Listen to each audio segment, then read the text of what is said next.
Welcome to the Cookbook, where we invite guests on to share the ingredients of what has helped make them the successes that they are. All of it, the good, the not so good. You're not going to find anything half-baked here. And our kitchen gets messy sometimes. That's when the fun starts. So come on and join us.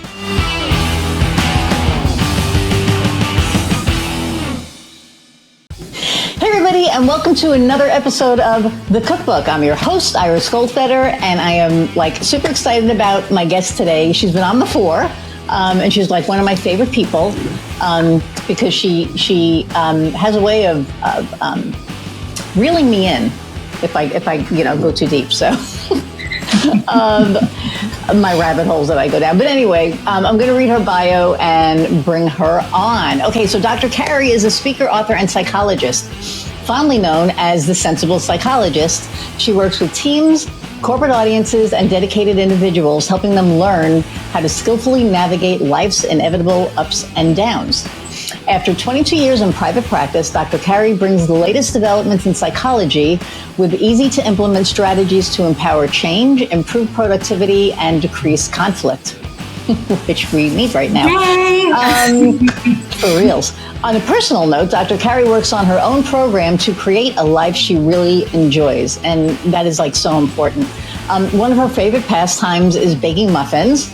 Ask her for your favorite flavor and she'll make them for you. So without further ado, let's re-meet Dr. Carey. Hi. Hi guys. It's nice to be back, Iris. Thank you. Yeah, it's great to have you back. And we were laughing because I had reboot, and so this is take 2 of this, but I was late because I was looking for Dr. Carey's book. And it's a self-help book, but it's not the kind where you have to read the whole thing. It's you can go to a specific chapter. So it's a wonderful book. Anyway, so I was looking for it so that I could show it all to you. And I'm where the hell is it? So I call my wife at work and she's I have it, because she always steals my books. So there you have it. But Dr. Carey has a copy and we'll show you later. But so before all this, we were talking about muffins and scones and really cool things. So, so I'm jealous that I missed the Dames get together. We're in a group called, you always hear me talk about the Dames. So, yeah. And I am definitely jealous about that, because I would have I read that and I was damn. But I love that you did that. And I don't know. So we forgot what we talked about last time, so we're winging it. So we're just going to wing it. Oh, we're going to talk about business and life and the intersection of why psychology is worth thinking about with both business and life. And yes. I actually think if we use so the business group that we both belong to, it's called the Dames. It's awesome. It's for, high performing female entrepreneurs.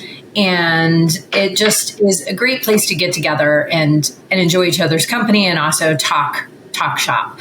But they do these happier hours, and sometimes they're at people's offices. And this past week it was at my house.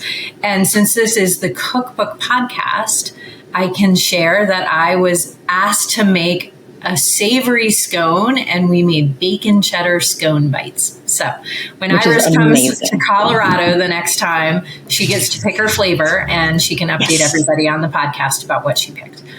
Yes, I will bring them home and have them on the next one. So, and I'm actually going to the Chicago Happier Hour tomorrow. Awesome. This is going to air in 5 weeks, but yeah, I'm driving up because it's an hour and a half away. I'm going to stay in Chicago for the night, and Annie and I are going to go to dinner and do all the things. But I love that it's that close, right? Because there's nothing here in Indiana, and I don't think there ever will be. But these are the things, right? Is making commitments and showing up and deepening relationships. Whether you're doing that for your work or for your personal life, it's actually, that is the thing. It's interesting. I was taking a look at the latest results. There's a longitudinal study out of Harvard that started over 100 years ago. And it first started with studying students who went to Harvard, and then it was studying their families. And then they expanded the reach of the study to folks who are living in the tenements in Boston. And now the study is over 100 years old, and it's taken a look at the original people, plus their families, plus their families, plus their grandkids, plus their great grandkids. Wow. It's really cool. But 100 years of study, and you know what they find? Nothing's changed. No, connection is the thing that makes us happy. Oh, 100%, 100%. At the end of the day, it's the quality of our relationships that improves the quality of our life. And I can totally see that, because to me, connecting is like, it's everything. It is. It's like, and connecting with the right people, right? Yeah. I mean, you know, there are some people you connect with and you're like, okay, maybe not. But when you connect with the right people, it makes a huge difference. Huge. You know, and I was talking to, who was I talking to? Was it Kim? I was talking to Kim Russo last night, because she does all of my design work. So like any of my, you know, logo, brand work. I promised her that she would be like the 100th guest, because we're coming up to like our 100th, you know, episode, which is insane, but we are. And she's like, promise me that I'll be your 100th guest. And I said, yes, absolutely. But we started talking about, you know, the dames and the community and the connections. And Kim and I, you know, we met, God, it's like 2 years now. And we instantly, you know, clicked over our woo, over our, like all of the things, right? But we just like, we just clicked. And I went to Charleston last year to do a photo shoot for my website, because my wife was going down anyway. And I was like, well, I may as well just go down. And, you know, she knew a great photographer. And I said, let me do it here. Not that there aren't good photographers here. There are. Sure. But the backdrop and the scenery was just like, I was like, yeah, I'll do it there. And then we got even closer, because we spent like 5 days together, you know, because I was there for like 5 days. And so that, you know, deepened it. And then there were a couple of other dames, you know, there as well that, you know, I saw. But Kim and my relationship is different.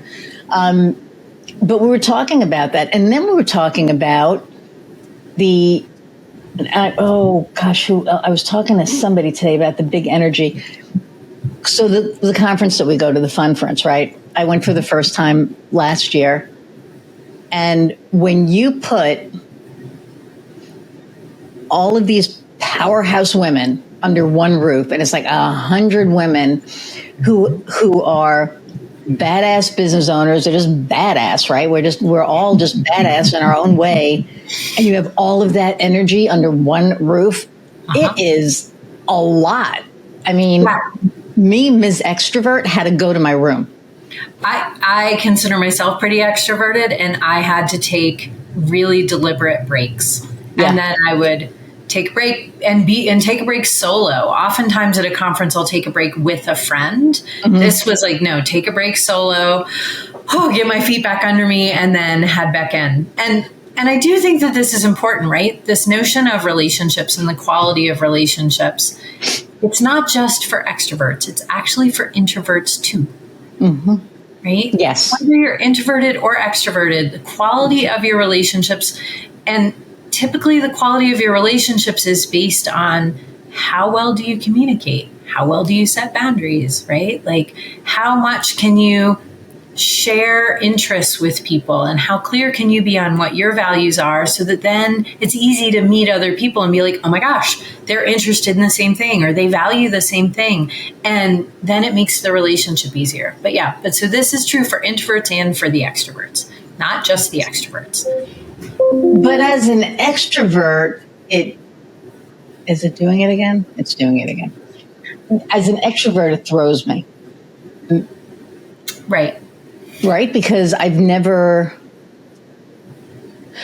like in that position to where it was like, this is too much, or this is like, whoa, I need a break. And it was funny because I went to my room and somebody was talking. I forgot who it was, but I was like, I can't. So I went up to the room, and it was 3:00 our time, 5:00 here. And I called my wife. She was at work. And I was like, hi. And she goes, aren't you supposed to be in What's a conference? wrong? And I said, I'm peopled out. Yeah. And she's like, who are you? And what have you done with my wife? And I said, I know. I was like, but the energy is like, holy, I've never been around this much amazing. And it's not bad energy. It was just like a lot. It was big, like that song, big energy, it was big energy. I mean, and I wasn't used to that. After I had my breather and I came back down, I was like, okay, because I've never had to take a break before, right? And it was just like so amazing to me. I was like, wow, I kind of like rebooted and now I'm ready to go and, here we go. But I love the thing with the introverts too, because a lot of introverts that I know feel very, they almost wish that they could be an extrovert. And to me, it's like, if you are who you are and how you are, you should embrace that rather than, I think, yes. Right? Rather than wanting to be something else, because if that makes you uncomfortable, then you're never going to be comfortable. If you're trying to do something that's that far out of your. And I think it's also anytime we're pressuring people to be someone who they're not, first of all, if you're the person doing the pressuring, you're missing the opportunity to really actually connect with the person who's in front of you. Yep. Instead of trying to connect with the version of them that you're sort of pushing them into. But then if you're the person who's responding to all of that pressure by trying to become someone that you're not, inherently then all of your connections are going to be a little more shallow because it's not actually going to be you. Right. It's not. And I think, and I don't know if we talked about this before, but I know you and I have talked about this. When you are your inauthentic self, you're attracting the people that are attracted to your inauthentic self. So you're not attracting the right people to you, right? When you're your authentic self, you're attracting the people that really want to know you, like the true you. And that's one of the, I'm going to be doing a keynote, and Whitney made we're working on my speaker kit. I'm like so excited. But I'm going to start speaking because I think it's really, there are so many business owners that aren't comfortable being authentic. And, when you're the face of the business, when you're that solopreneur, you have to to be able to be authentic. And if you're not, then you need to look and say, why don't I feel that I can be? Like, I don't want to say what don't I like about myself, but it's like, what about me doesn't feel okay to be authentic? And I think a lot of times it's really interesting because sometimes people hide their strengths and sometimes people hide their weaknesses. Mm-hmm. And I hate to break to everybody. Actually, it's just the opposite. I'm thrilled to break it to everybody that we all have a unique compilation of strengths and weaknesses. And if we're dissolving ourselves down to just one characteristic, we're missing all of our nuance. And the joy in getting to know people is getting to know their nuance. Yes. Right? Yeah. And then to figure out where do your nuances align? And then if you want to have super authentic connections, the easiest way to do that, interestingly, is to be authentically connected to yourself. I know that sounds really cheesy, but I swear, like every now and again, I have a very cheesy toolbox. Can you see it? Here's my very cheesy toolbox. It's purple and sparkly and imaginary. But in the very cheesy toolbox, sometimes those are really good techniques. And one of the things that I would say is getting to know yourself and really being in acceptance. And I don't mean approval. Acceptance just means, yes, this is what is, right? Approval is, ooh, I like what is, right? Acceptance is just noticing what's working and what's not working. How is something being received? And to actually take a look at your strengths and weaknesses and be in acceptance of them, once you, number one, are willing to label them and identify them, but number two, be in acceptance of them, then you have all of this choice But if you're spending a bunch of time shoving everything down, what happens is that stuff tends to fester and then explode at really inopportune times. So, and also, if you already know what your strengths and weaknesses are, then when somebody is pushing on one of your historically triggery buttons, they can push and you're like, oh no, I disconnected that a while ago because I already know that's a weakness of mine. Right. Right? You're just figuring that out? Huh, weird. But that's that would be kind of one of my psychology tricks and tips that I would talk about is like, how can you do a deep dive into who you actually are? And if there's places where you realize like, oh, I don't actually really like who I am, or I don't really like that behavior, then you have a choice to change it, but you're unlikely to change it if you're unwilling to take a look at what's going on. Right. Well, I would say mirrors are hard to look in, right? Sure. For us. But I think that one of my triggers, and it was so funny, I was thinking about this a few weeks ago, was because a friend of mine did it, and I was like, that doesn't bother me anymore. And it was like so weird. So when I was young, I felt very damaged, very like there was, a lot wrong with me. It's okay. Yeah. I had a really hard, childhood. You did. And they would be like, Iris the virus. And so I would feel that I was this bad thing or, this virus. Small, right? And like it isn't like Iris is Iris and she's awesome. That's a whole different way to say that. Right. So it was like the virus thing. And somebody said it joking around. And they something like, she gets around so much, whatever, Iris the virus, and I just like kind of looked at Iris the virus. Yeah. I mean, it's a group of people that I don't hang out with often, but the fact that it was said and I didn't have like the visceral reaction that I used to, because it used to really hurt me because that's how I felt. Yeah. And so, I kind of like laughed at it. But even besides that, like I was, I remember thinking to myself, that doesn't even bother me anymore. Right. Because it's not attached. Right? It's not attached. And I'm not a virus. I mean, yes, I get around and yes, I, whatever, but I'm pretty fucking awesome. And I know at the end of the day, there are days that, and I think I told you this, I wake up every morning and I look in the mirror and I'm like, hey, you, I love you. You go have a great day. Mm-hmm. And there are days that I feel it in my bones and there are other days that I don't, and I still say it. Yeah. Because I don't want to not say it. I don't, because we deserve that every day. And I think it was like last Thursday was just, I'm sorry, I'm looking at the clock. I keep seeing the same, like the duplicate numbers on the clock since yesterday. So it's been interesting. But I was just having an off day last week. It was just like, what am I doing? Why am I doing this? Like, why am I doing what I'm doing? And I love what I do. Like, I absolutely love what I do and who I do it for. But it was just one of those days that, like, I woke up, I didn't want to do anything. I didn't feel like doing anything. I had a people that day. I didn't feel like peopling. I wanted my assistant to cancel all my appointments. Like, I was just like in that kind of a mood. And I woke up and I looked in the mirror and I was like, hey, you, I love you. Go have a great fucking day. I'm going to hop in the shower. And that's just kind of how I felt. And then I started thinking about it, like at about, I think it was like around 2:00. It was after lunch.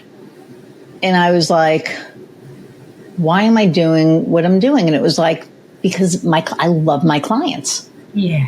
I love what I do. And it was like, I had about a 7-hour period that it was just like, bleh. And then everything came back. It was like, because I love this client and I love what we're doing for this client. And I love the results that we're getting for them. And I love, love, love, love, love. And so all of the blah went away. All of a sudden you're boosted, right? Like everything feels like you're reanimated. This is really good.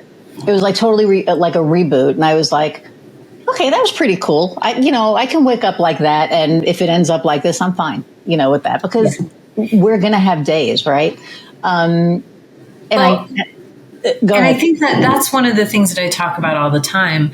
I feel like we've made a huge mistake in the self-help industry because we're essentially assuring people that if they just think hard enough or buy a fancy enough crystal or, fill in the blank, that they're going to have a problem-free life. And that isn't true. No. What's true is that life inevitably is up and down, and it's interesting, and sometimes it's painful, and sometimes it's astonishing, right?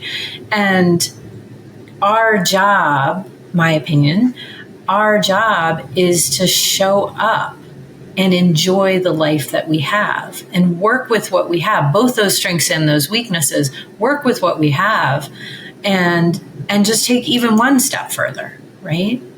And it's one of those things where that then gives you some power. And once we're empowered, like as a species, empowered humans do really good things. Oh, 100%. I mean, and I told you about, I have a client who lives in Denver who I keep forgetting. I need to introduce you to because you're into into the same thing. But she just got back from Peru. And she did this like crazy ass, I think I told you about it, like an 80-mile hike. And she was going like 14,000 feet and, all the things. And it was like, oh my God. And that's right. That's the last time we talked because it was right before she was leaving. I think she was getting acclimated to go. And now she's back. I haven't bugged her yet because she like just got home, but I'm like, I want to hear like all the things because I've been watching the pictures.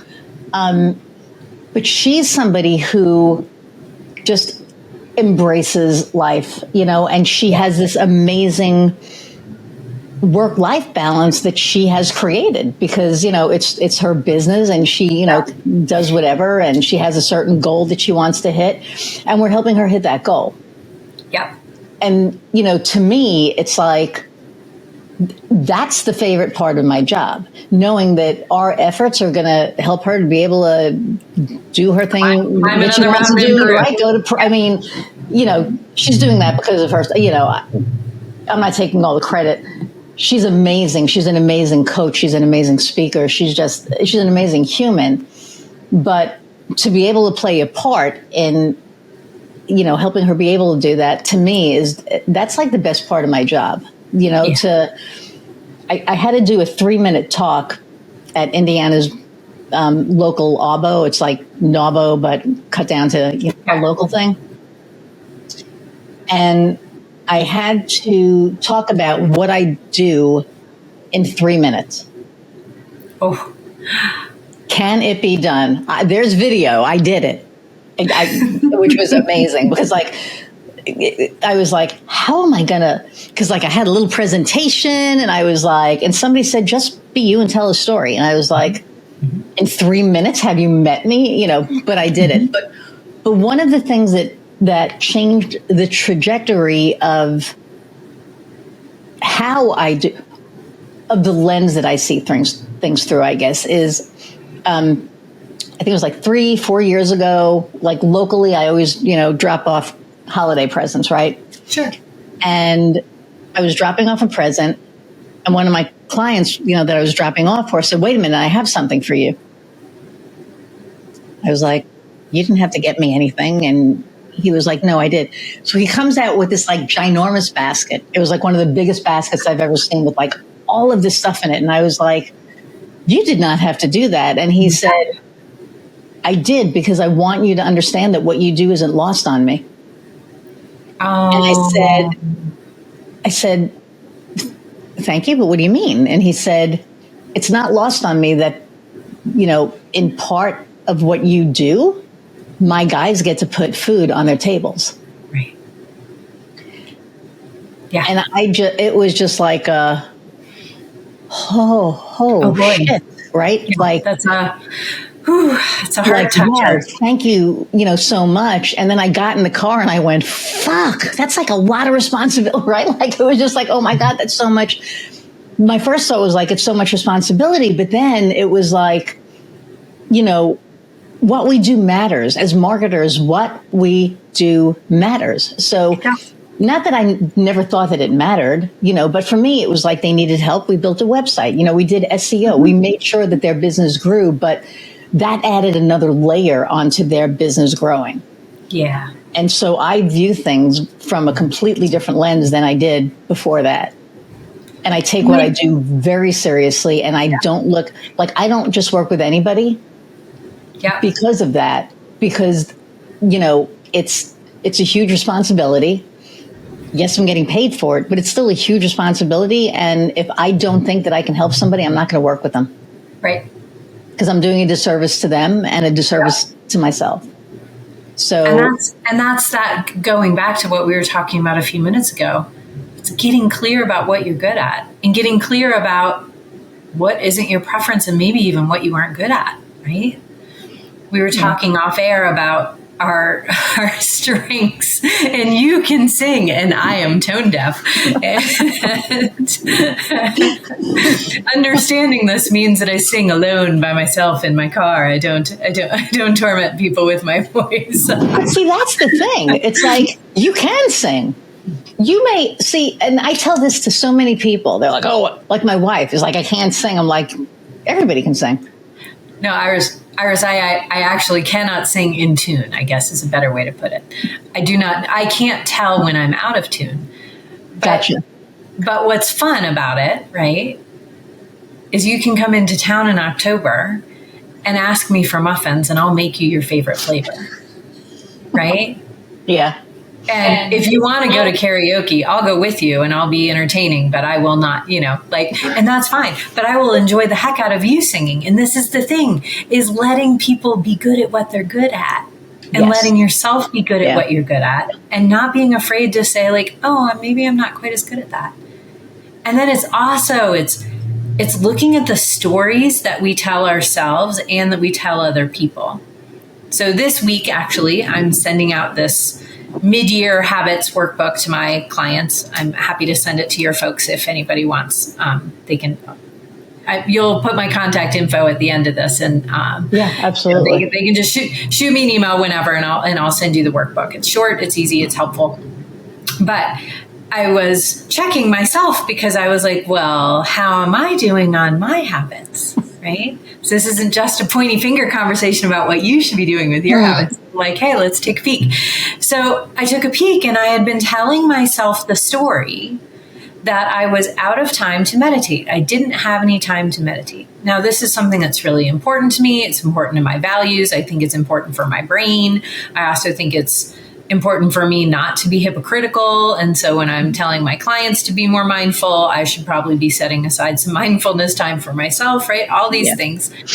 But I was telling myself this story.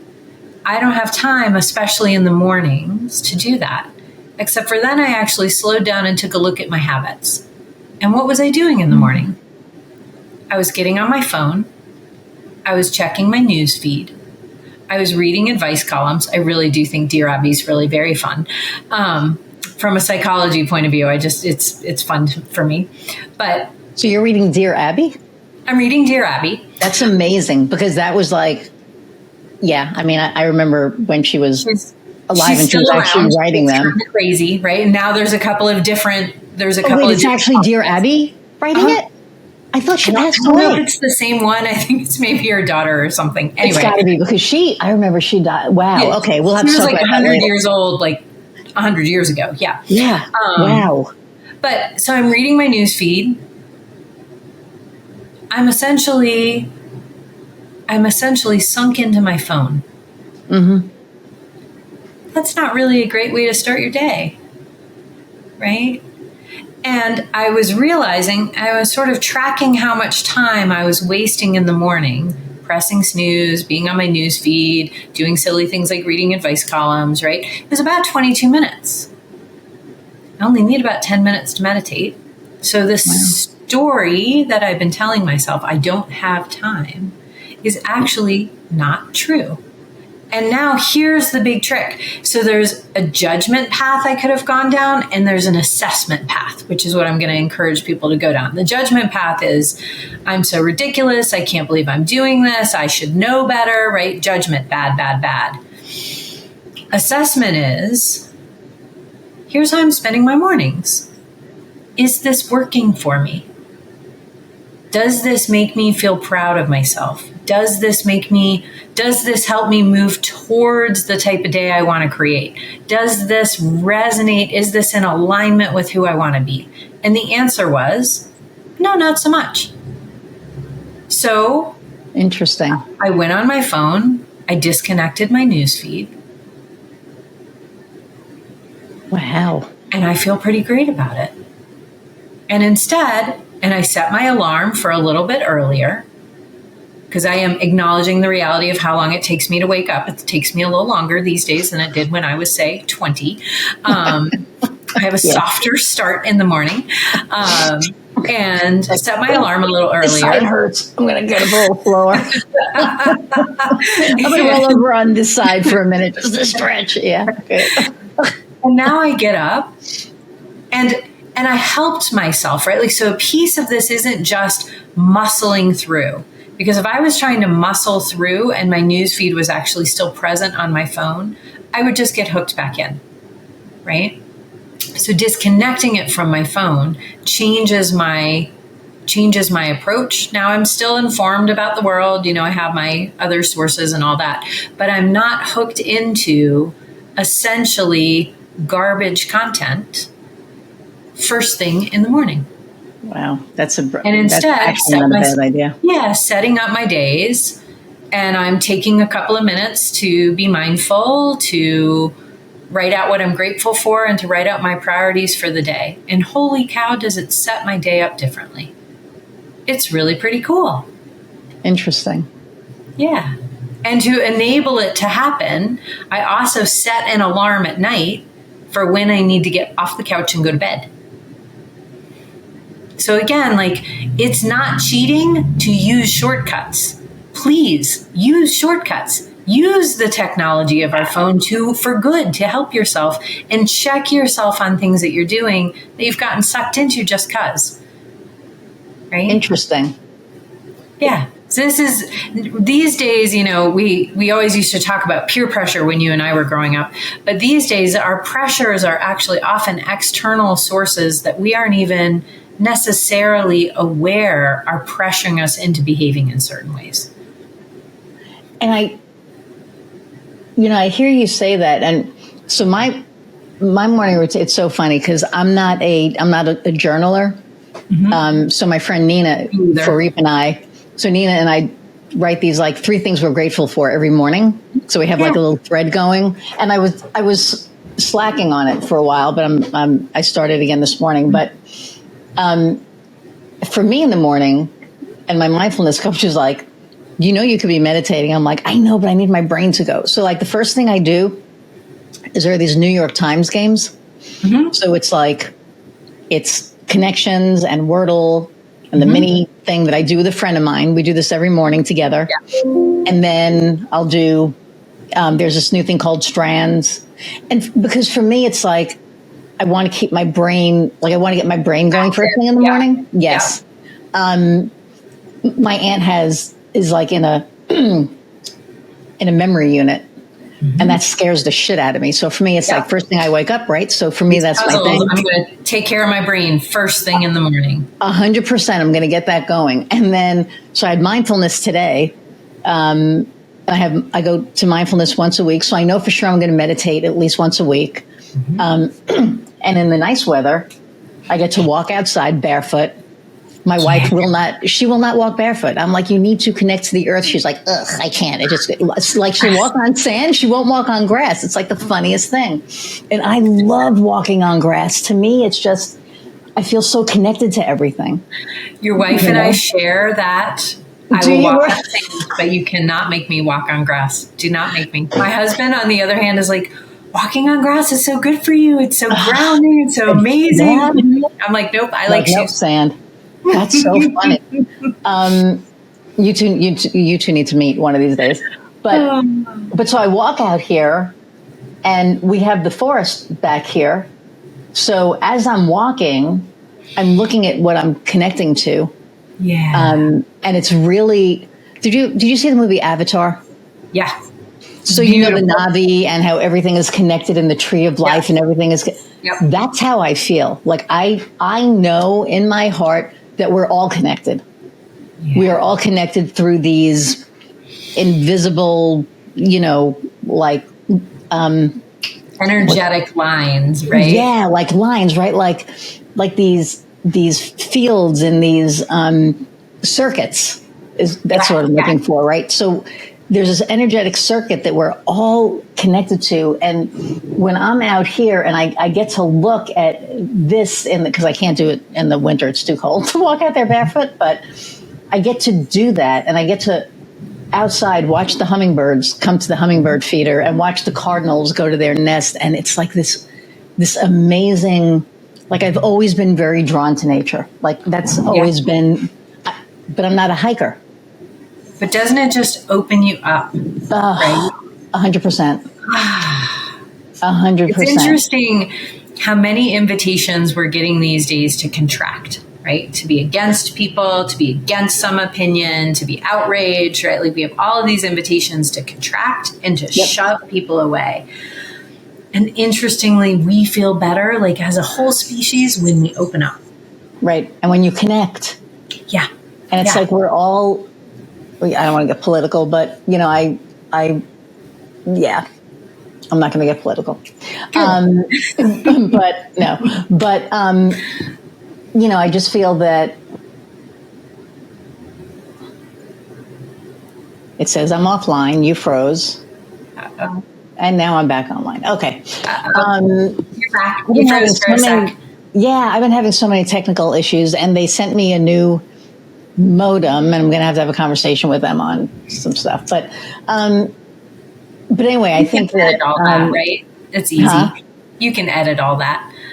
Oh yeah, Kofi he'll clean that piece up. We're not starting over. No, but I know I've asked you this before. But in the vein of what we're talking about, right? So entrepreneurs and people thinking about entrepreneurs, listen to this. In light of what we're talking about, like what advice do you have for someone thinking about becoming an entrepreneur? Because we always talk about, like people are like, oh, make sure you have enough money, but I think there's a certain mindset that you need to be in. And I think that with your background, I think you can answer this much differently than, people usually do. I really agree. The mindset of being an entrepreneur is certainly different than the mindset of being an employee. And there's pros and cons to both. And there's major strengths and weaknesses to both. But when you're an entrepreneur, oftentimes, particularly in the beginning of your business, you're going to need to wear hats that you wouldn't ordinarily put on. Right. And so having some level of flexibility and also some level of humility. What actually are hats that you can put on that aren't your favorite, but you're capable of doing? And what are things that if you put on that hat, you're likely to just screw it up, right? And so those are the hats that you want to outsource and delegate. But for the most part, and again, particularly when you're in startup mode, you're going to be putting on hats that you never thought that you would put on, right? You might be, what's a good business example of one of your listeners, do you think? Coaches. Okay. Yeah. If you're going to be a coach, let's say you want to be a specialty coach about a certain issue in the world, and you have a real ton of expertise on that. You might even have a degree in it. It's awesome.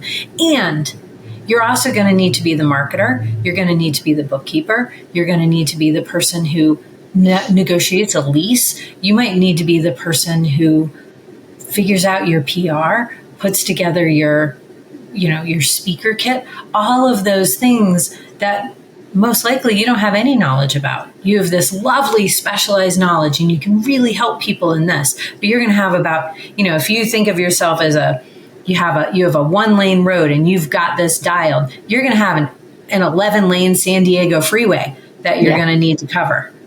So that flexibility, I think, is a really big component. And part of the flexibility is getting very honest with yourself. And this is back to that comment that I made earlier about doing an assessment instead of being in judgment. Do an assessment. What else do I actually need to do to make this business successful? And do I need help there? Or is this something that maybe it's not my favorite, but I can learn enough to be able to do this well for the time being? Wow. That is so good. And it's so true because like I've always known like my weakness is money. I cannot bookkeep, I'm AP, AR, and I screwed a couple of things up last year, big time. I mean, I did. There was something, I was figuring out, this is like hilarious. So I was working with a client and I'm just going to throw out like 13,000. And it was like, okay, so 2.9, or let's just make it easier, 3% of 30,000, because we were trying to figure out, how much Stripe was going to take, because they take 2.9% out, whatever. And I was like, oh my God, that's like $3,000. That's insane. That's crazy. So I called up my accountant and I was like, we need to look at a different software because 2.9% is like almost $3,000. And she's like, don't math. And I said, what do you mean? She's like, it's like $297. She goes, move the zero. And I went, oh, okay. And so I called my client back and I'm like, so we're both idiots. I shouldn't have mathed. I'm so sorry. Right. But it was just so funny. Don't math. I was like, that's why I have you. She goes, don't even have those conversations. She goes, call me before you even have. And I was like, okay, you're right. But my client and I laughed because it was just like, oh, okay. Then it's okay to, whatever. I mean, it's still pretty expensive, but it's way better than, $3,000. So but the cool thing, right, with that mindset is understanding what you bring to the table. And it's truly a strength of yours. And then understanding what you bring to the table. And it's underdeveloped. It's a weakness, but it's a skill and it's something that you can learn and develop versus something that you don't bring to the table and you're unlikely to do it well. Right? For you, it sounds like math, not the thing. For me, it's a lot of tech. And it's really been one of the most lovely things in the last couple of years is that now, I've long been 22 and a half years now, a solo practitioner, and have in the last couple of years, I've hired a virtual assistant. And it's been a game changer for me in part because the skills that she brings to the table are the exact things that not only do I not enjoy doing, but I also am no good at doing them. And it is wonderful. The symbiosis is fantastic. And it then frees me up to do more of what I'm good at. Right. And I send her projects and I'm always apologetic because I'm like, this sounds terrible. And she's like, I love doing this. Like, you are very, okay, that's very interesting to me. But it really does make a difference to understand that. And in the beginning, especially if you're feeling pinched for finances, in the beginning, really narrow down what do you have to delegate and what are the things that you can take a little bit of extra time and dig in and learn. Because that's the other really cool thing is something that we don't know doesn't necessarily have to be something that we're terrible at. And it doesn't necessarily have to be something we're afraid of. It can just be something we don't know. And then we can try it out and know better how to do it next time. Right. I mean, 100%. And like for me, that's math. Now I know if I'm going to be, and it sounds funny, but now it's like, oh, okay. If it's not this, it's like, because certain math I'm really good at, percentages and stuff, I wasn't. So that's one thing. And I think, like if you would have told me, and Kofi laughs at this, but if you would have told me, 2.5 years ago that I would have a podcast, I would say you're out of your mind. I'm an entertainer, I sing, I do all the things, but I never in a million years thought about this or public speaking or, all of these things that, are going to be new and happening in the next, whatever, coming up. And it's like, talking used to be my worst thing. Yeah. I could sing in front of like 5,000 people and it doesn't even faze me because you can't see them. And if they're, but if I sang in front of 20 people, it would freak me out because I know that they are listening and they are right. And the same thing with speaking. Mm-hmm. I say a lot. And that's one of the things that I've been working on. And when I counted 7 in my 3-minute presentation. Yeah. And and my wife, said they were fine. Like, sometimes it's way better than 17, right? Right. Nice. Yes, I did better than I thought. But it was just so interesting that, that's not my comfort zone. Mm-hmm. My comfort zone is with, a guitar or somebody or a band behind me or whatever, but to speak to people and, so doing that and, pushing myself and watching it and not cringing was amazing. Yeah. This I've been doing and I can, so I have a TV show now because of this. And this is not because of this, but, because this is comfortable for me. But look at how your story changed. Public speaking used to be associated with a story that said it was bad and scary and you weren't good at it and you didn't know how to do it and it was going to be really intimidating. And now your story is public speaking can be really fun. Public speaking is great for my business. I'm starting to get good at this. Hey, I'm down to 7 This is pretty rad. So notice that the story changed as you improved in the skill. Wow. Interesting. And this is one of the things. So I'm always talking to people. I'll draw this graph where if you're starting low and you want to get to a higher level of something, we are often waiting down at this low point for motivation to come in. We're waiting for confidence. We're waiting for motivation. We're waiting to feel inspired. But the funny thing is motivation, confidence, and inspiration come after you've already gotten up to the next level. Wow. Motivation comes. Behavior changes emotions. Emotions doesn't typically change behavior. So if you want to feel better about something, almost 100% of the time, if you come and talk to me about wanting to feel better about something, I'm going to ask you what you're willing to do differently. Ooh.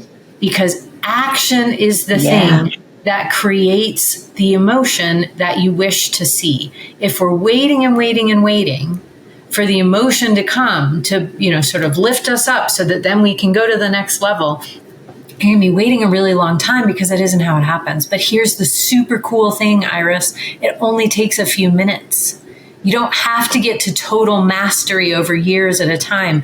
Even just a few minutes of starting something, you'll get a little bit of that motivation, and that then gets the ball rolling. This is why there's a whole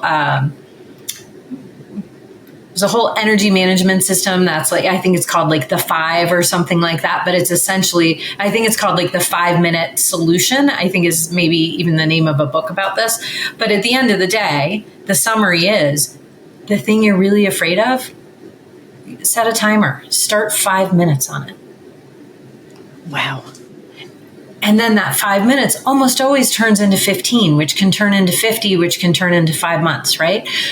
But that 5 minutes, oh my gosh, that getting to that first minute is so hard because it feels so scary, in part because that's the story we're telling ourselves, because we are waiting for the feeling, but the feeling doesn't come until after we start moving. Well, I mean, yeah. Wow. It's so funny because there's, so many different perspectives on things, not thing. And when I hear you say that, it's like, it's obvious, right? It's like, that's so obvious. Like how do you not see that? But we don't see that. Well, we don't see it in part because the feelings feel so big in our bodies, and then the thoughts are so loud in our heads that we tend to believe them both. We tend to believe, oh my gosh, we're having this strong feeling. I I should listen to it, or I'm having this terrible negative thought. I should really pay attention to it. And the thing that's interesting is sometimes your job is just to notice, like, oh yeah, this is really scary. Okay. Yeah. I don't have a lot of confidence about this. Okay. I'm going to try it anyway. And now, if you don't have a lot of confidence in something that's super dangerous, like, slow down, do something different, right? If you're going to ride down a mountain on a bike, maybe don't go down that giant hill right away. It's so funny because it's like, I look at, and for me, and I know people listening to this, have gone through it. And I love when my hummingbird comes like right at the right, at the right moment. But it's like the answers are all there. And they're not all easy. I don't want to say that they're all easy, but like when, to hear you talk about it, it's like, oh, duh, that's, it makes it so obvious because I think of all of the things. So, last year we were at Fun Friends. I did the karaoke thing, to whatever. And she did awesome, by the way, guys. She did great. Thank you. I was there. I heard it. I was amazed. Well, what was funny was, the altitude kicked my ass. Yeah. So the original song that I was going to start with was The Story by Brandi Carlile because I love her and I love that song is just to me like, it's like, it just hits my heart. But the note wasn't there because of the altitude. Yeah. And, Ron was like, it's there. You just got it. And I'm like, it's not like, I thought I lost it forever, but I didn't. It was the altitude. So I chose a different song. But, the next day, and it was fun, and I was in my element because get me on a stage and I'm, fine. But I never thought of it in a speaking, from a speaking angle. And so the next day, some LB came up to me and she's like, "You need to be on a stage." And so I said, "I was last night." And she goes, "No, you need to be on a stage." And I went, "Oh." She's like, "You're so encouraging." So, like all these things. And I went, okay. And I thought about it and then I went, okay, whatever. And then I was asked to be on what's called the BC Europe X. And they wanted me to do like a marketing talk. And I'm like, okay, because it was like this, right? It's virtual. That's easy. Okay, no problem. So I did it. And it went over really, really well. And then they asked me to do the keynote about LGBTQIA plus businesses because all of these conferences are international and a lot of the countries aren't accepting of LGBTQIA plus people. So if they're business owners, how do they run a business and be authentic without getting killed, right? So there's like a, and I'm always like, don't do anything dangerous. Like if you want to come out, great. If it's going to get you killed, don't do it. Don't. And then somebody asked me to speak somewhere here locally, and I was like, I'm not ready yet. And they said, yeah, you are. And I said, I'm not. And they were kind of taken back that I said no. I said, but I said, I don't want to say yes and then not be able to give you 100%. Yeah. And if I do that now, I'm not going to be able to give 100% because I don't feel comfortable. I'm not ready. Yep. So that's what I've been, working on. And I think recognizing, like what you said, recognize the things that you can do and take that first step. Yep. Do that first step. So for me, it's like a 10-minute presentation at BNI. I got that down, bam. So that's 10 minutes, right? And then I do another 10-minute one. So that's like another, and I add and add. And then I had like the 3-minute thing, that was more challenging than a 10-minute thing because how do I explain all my marketing solutions and what I do for my clients in 3 minutes? That's hard. But I did it. So to me, it was like, ooh, I'm getting there. I'm getting to the point where I will be ready soon. And that's why I had Whitney, where she's working on a speaker kit for me, Whitney McDuff, amazing. And, I know that, this time next year I'll be speaking and I'll be confident about it. And it's kind of cool. So it's very cool. I think it's super exciting. Yeah. And so I guess I would tell people, don't be afraid to try things. Yeah. Don't sell yourself short. Try things and see how it goes. And that, there's a reason that people refer to me as the sensible psychologist is because psychology actually, in my opinion, but psychology well applied should help people enjoy their life better. And we have great information about small things that you can do that make a really big difference. And that's what I'm looking to get out in the world, right? Is there's great information, small changes you can make that make a really, truly big difference. Yeah. And I want to talk about you, but we're almost at an hour, which is like nuts. Okay. This always happens. Do you want to talk about your book? Huh? Here's the book. So it is Self-Help on the Go. And the cool thing about it is there's like, can you open it up and just kind of give an idea on what I'm talking about? So there are chapters for what you're going through that day. So it's not just like, I love me, you love me, right? So it's like, there you go. So you open, so you thumb to the chapter. This chapter it's chapter 5 called Feel Happier Today. And there's 10 tips in there that you can implement right away to improve happiness. So but each tip you just read a page, it's on a page spread, and then you close the book and you put it down and you move on. Until your wife steals it. Until your wife steals it and brings it to work, which is darling. I think secretly she just really wanted me to send her an autographed copy of my book, which I will do later. You may not be wrong. You actually might not be wrong. But she's very clever. She's an engineer, so there's that. But this is the book that my clients asked me to write because they kept coming in and very generously handing me 200-page self-help books and saying, I don't want to read 200 pages about anger management. I just need to know what to do the next time my boss is a jerk. Right. And so there's a chapter in here on communication. There's a chapter in here on anger management. Each one has 10 tips, most of which you apply right in the moment. And you thumb to the chapter you need, thumb through a couple of tips, read which one that you're going to try and apply that day, give it a shot. Open it back up when you need to. Yeah, it's great.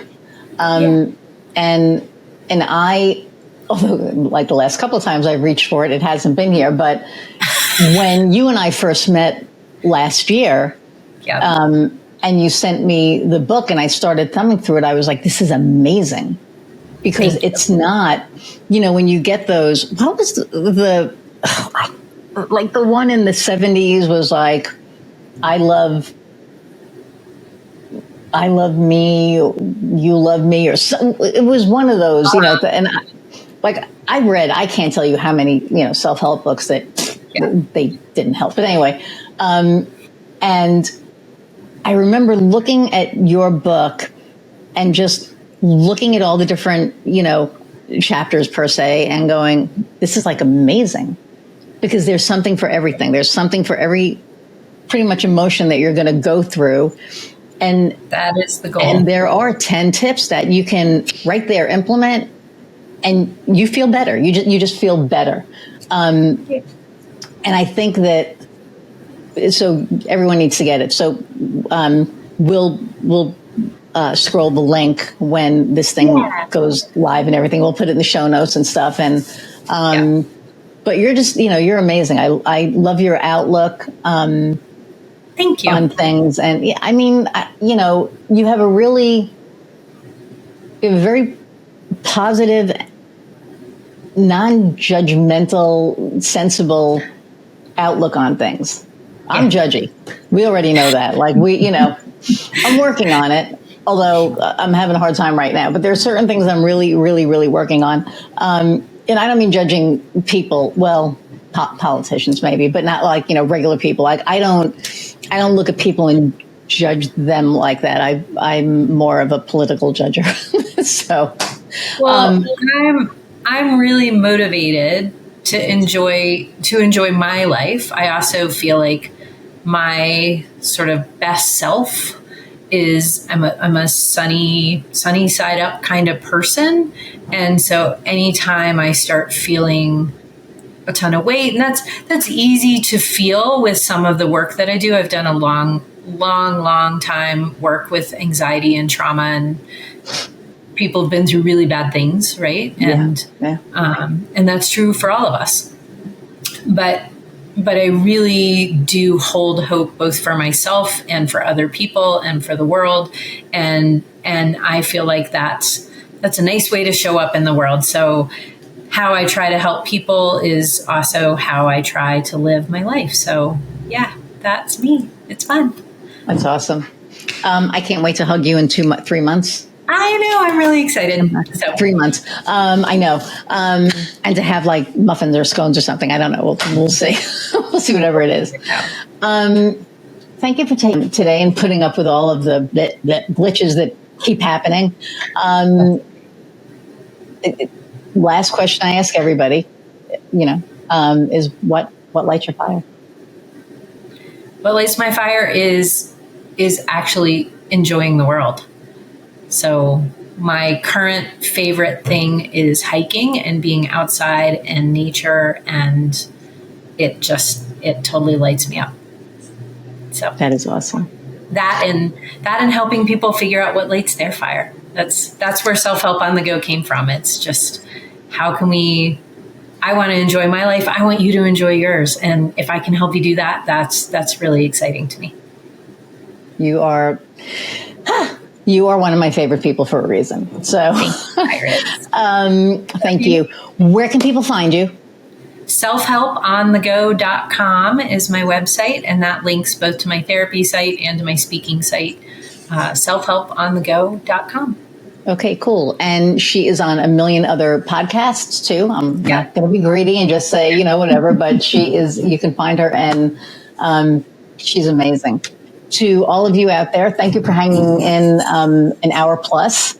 I really appreciate all of you. As you know, I'm on a review hunt. So please go like, share, subscribe, and review. Leave us a review, because the more reviews we have, the more it kind of helps us up in our little ranking. I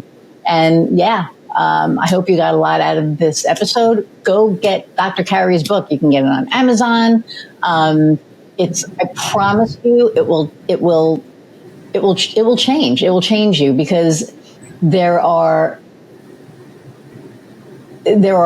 so many things in there that you can literally go right to. If you're having a bad day, if you're questioning something, if your boss is being a jerk, if you have one. I mean, my boss can be a big jerk sometimes. So, mine too. It's amazing. I know, right? I said to Heather, my boss can be an asshole sometimes, and she's like, I am not saying anything. So, but really, I appreciate all of you. And until the next time, go out and find what lights your fire. See ya. Bye, guys.